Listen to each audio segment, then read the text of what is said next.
This is part 4 of the October series, Death Cars. How is this car related to World War I? Archduke Franz Ferdinand.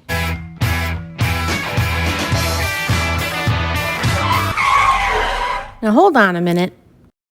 Wrong Franz Ferdinand. Archduke Franz Ferdinand Karl Ludwig Joseph Maria of Austria was the heir presumptive to the throne of Austria-Hungary. On the 28th of June, 1914, Franz Ferdinand and his wife were assassinated in Sarajevo by a member of Young Bosnia. Franz Ferdinand's assassination led to the July Crisis and precipitated Austria-Hungary's declaration of war against Serbia, which in turn triggered a series of events that eventually led, 4 weeks after his death, to Austria-Hungary's allies and Serbia's allies declaring war on each other, starting the Great War, later called World War I. You hopefully learned about this in school, and if not, I encourage you to do some quick research. Today is about the car the Archduke was in when it all went down. It was a black 1910 Gräf and Stift double phaeton powered by a 32-horsepower four-cylinder engine built by former Viennese bicycle manufacturers, the Graf brothers. It actually was owned by an Austrian army officer, Count Franz von Harrach, who loaned it to the Archduke for his Sarajevo visit. The Austrian army in 1914 faced budget restrictions, so the Archduke was provided with a private car instead of a military one.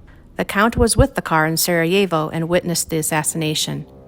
Other witnesses stated that the Gräf and Stift did not have a reverse gear, which slowed the car as it changed direction, a delay that possibly allowed the assassin to approach the car. Mr. Ilming, an arms and technology expert at the Austrian Military Museum, where the car is on display, said in an email that the car does have a reverse gear, but that it, quote, takes a while to shift the gear because of the technical standards of this time, unquote. Strange myths developed about the car, and the supposedly cursed car caused the deaths of numerous people who owned it. The story of the cursed death car did not begin to make their rounds, though, until 1959, when it was popularized in Frank Edwards' Stranger Than Science. He was a writer known for sensationalizing events and writing about the paranormal. This story also came out around the same time as the stories about James Dean's car. In the decades since, he wrote, the basic tale accumulated additional detail, as urban legends often do.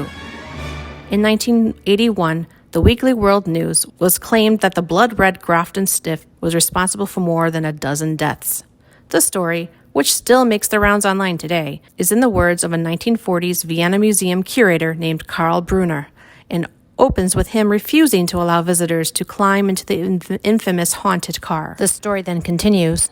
After the armistice, the newly appointed governor of Yugoslavia had the car restored to first-class condition, but after 4 accidents and the loss of his right arm, he felt the vehicle should be destroyed.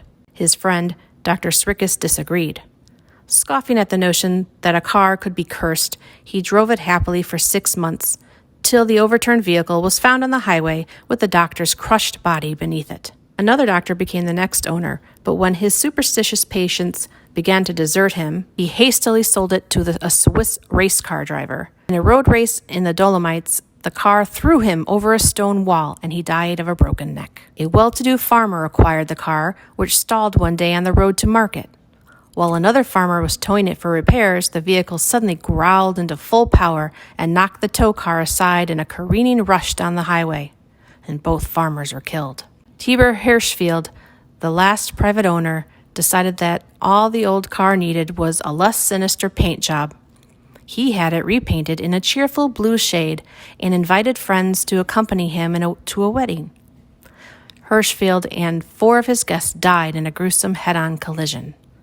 By this time, the government had had enough. They shipped the rebuilt car to the museum, but one afternoon, Allied bombers reduced the museum to smoking rubble. Nothing was found of Karl Brunner and the haunted vehicle. Nothing, that is, but a pair of dismembered hands clutching a fragment of steering wheel. Of course, this is all nonsense. Count von Harrach gave the car to Emperor Franz Joseph as a gift after the deaths, and the emperor subsequently donated the car to a museum. The car has been sitting in the museum, unused, since 1914. It has not been run or moved since. Oh, and it was never red. Or a cherry blue. And the majority of the other details in that story, although that makes it an interesting tall tale, they are all untrue, including the name Karl Brunner. Today, the car is on display in the Museum of Military History in Vienna, I apologize that I cannot pronounce its proper name. Alongside Archduke Ferdinand's blood-stained blue military uniform and the chaise lounge upon which he died.